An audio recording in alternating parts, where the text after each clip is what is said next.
Assalamualaikum warahmatullahi wabarakatuh. Selamat pagi anak-anak semua. Gimana kabarnya untuk hari ini? Alhamdulillah, luar biasa. Tetap semangat. Allahu Akbar.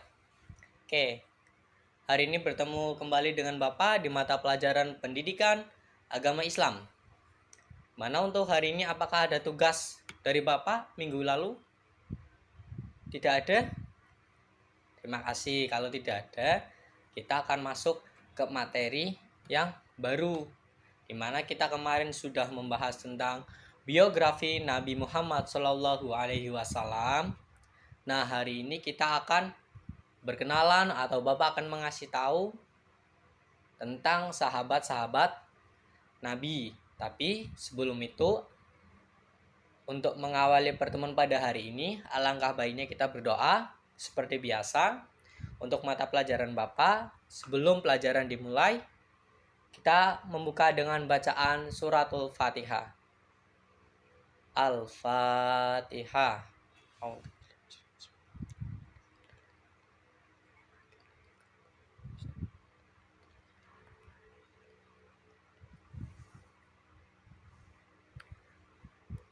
Dengan dibacanya suratul Fatihah tadi, semoga apa yang kita pelajari hari ini berjalan dengan lancar, aman, baik Bapak ataupun anak-anak sekalian nyaman dengan pelajaran yang Bapak berikan.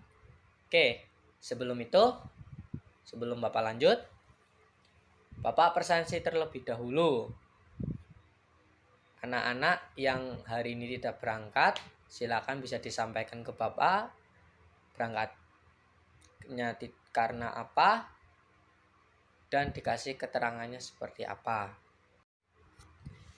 Hari ini Bapak akan mengajak anak-anak semua berkenalan dengan Khalifah Abu Bakar As-Siddiq. Siapa sih Khalifah Abu Bakar As-Siddiq itu? Dan bagaimana kisah perjalanan Khalifah Abu Bakar As-Siddiq? Sebelum itu, perhatikan slide yang Bapak berikan. Ayo berkenalan dengan Khalifah Abu Bakar As-Siddiq. Biografi singkat Abu Bakar As-Siddiq. Nama beliau adalah Abdullah bin Abu Quhafah radhiyallahu anhu, atau yang lebih dikenal dengan Abu Bakar atau Abu Bakar As-Siddiq, adalah salah satu pemeluk Islam yang memeluk Islam di awal-awal di saat Nabi Muhammad SAW mendapatkan wahyu dari Allah Subhanahu wa taala. Salah satu sahabat utama Nabi Muhammad dan khalifah yang pertama yang dibaiat setelah meninggalnya Nabi Muhammad melalui putrinya Aisyah. Abu Bakar merupakan ayah mertua Nabi Muhammad SAW. Abu Bakar sendiri di sisi lain sebagai sahabat Nabi Muhammad juga sebagai seorang ayah mertua dari Nabi Muhammad melalui putri dari Abu Bakar yang menjadi seorang istri dari Nabi Muhammad. Nah, tadi sudah berkenalan dengan sedikit biografi tentang Abu Bakar As-Siddiq. Kita langsung memasuki kehidupan beliau sebelum menjadi seorang muslim atau sebelum masuk Islam. Abu Bakar lahir di kota Mekah sekitar tahun 573. Abu Bakar menghabiskan masa kecilnya seperti anak Arab pada zaman itu. Di antara suku-suku Badui, ketika umurnya berusia 10 tahun, Abu Bakar pergi ke Suriah bersama ayahnya dengan kafilah dagang. Kafilah dagang di sini berarti komunitas pedagang. Seperti kita di kelas ini. Semua anggota kelas itu masuk di komunitas kelas. Di mana saat Abu Bakar berusia 10 tahun, Nabi Muhammad pada saat itu berusia 12 tahun dan tergabung dalam kafilah yang bersama Abu Bakar. Tadi kan kehidupan Abu Bakar sebelum masuk Islam. Sekarang proses Abu Bakar memeluk Islam. Abu Bakar adalah kawan Nabi Muhammad. Pada suatu hari, dia hendak menemui Nabi Muhammad. Ketika bertemu dengan Nabi Muhammad, dia berkata seperti ini. Wahai Abdul Qasim. Abdul Qasim di sini itu panggilan Nabi. Ada apa denganmu?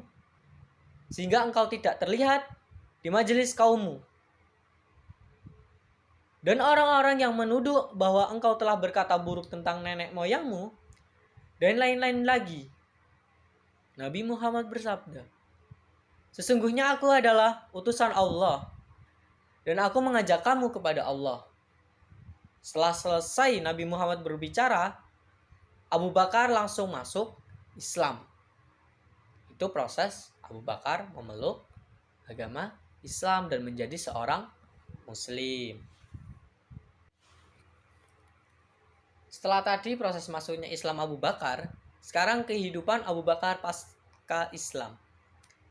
Masuk Islamnya Abu Bakar membuat banyak orang masuk Islam. Karena apa? Abu Bakar itu orang berpengaruh di Mekah saat itu. Ia membujuk teman dekatnya untuk masuk Islam, sehingga banyak teman-temannya menerima ajakan tersebut. Sebagaimana yang juga dialami oleh para umat Islam pada masa awal. Abu Bakar tidak luput dari proses penyiksaan. Hanya saja yang dilakukan oleh penduduk mayoritas saat itu menyiksa kejam para budak.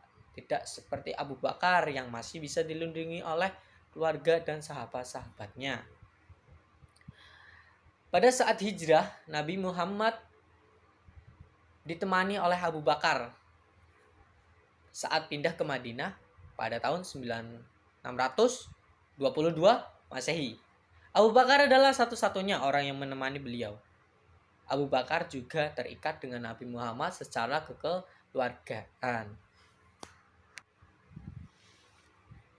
Setelah tadi menemani Nabi Muhammad saat hijrah, berikut hari-hari terakhir bersama Nabi Muhammad SAW. Selama masa sakit Nabi Muhammad dan saat menjelang kematian Nabi Muhammad, dikatakan bahwa Abu Bakar ditunjuk untuk menjadi imam sholat menggantikan Nabi Muhammad. Banyak yang menanggapi bahwa ini adalah indikasi bahwa Abu Bakar akan menggantikan posisinya. Bahkan setelah Nabi Muhammad telah meninggal pun, Abu Bakar As-Siddiq dianggap sebagai nabi yang paling tabah menghadapi meninggalnya Muhammad ini. Pasca Nabi Muhammad meninggal, atau saat itu umat Islam tidak mempunyai pemimpin agama. Masa khalifah.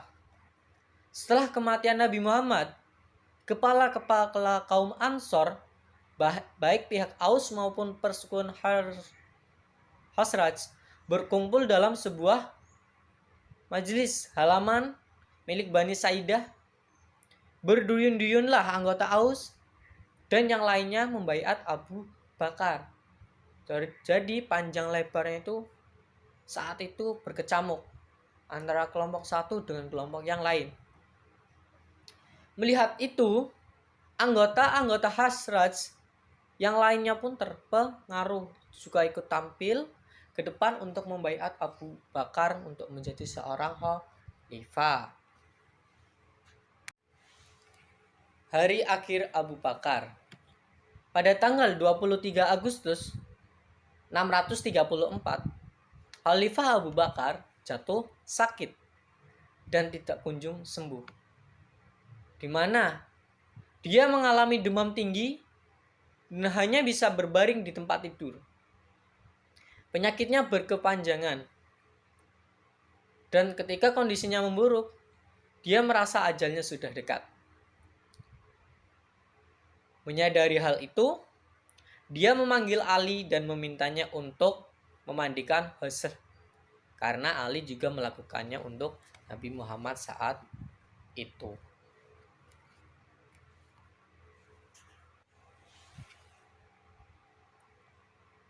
Sedikit dan banyaknya tentang sahabat Khalifah Abu Bakar As-Siddiq. Harapannya apa yang Bapak berikan hari ini bermanfaat untuk anak-anak semuanya. Dan kalaupun ada yang mau bertanya silakan. Kalau malu-malu bertanya di sini bisa datang ke kantor menghubungi Bapak. Terima kasih. Semangat untuk semuanya. Wabillahi taufiq wal hidayah. Wassalamualaikum warahmatullahi wabarakatuh.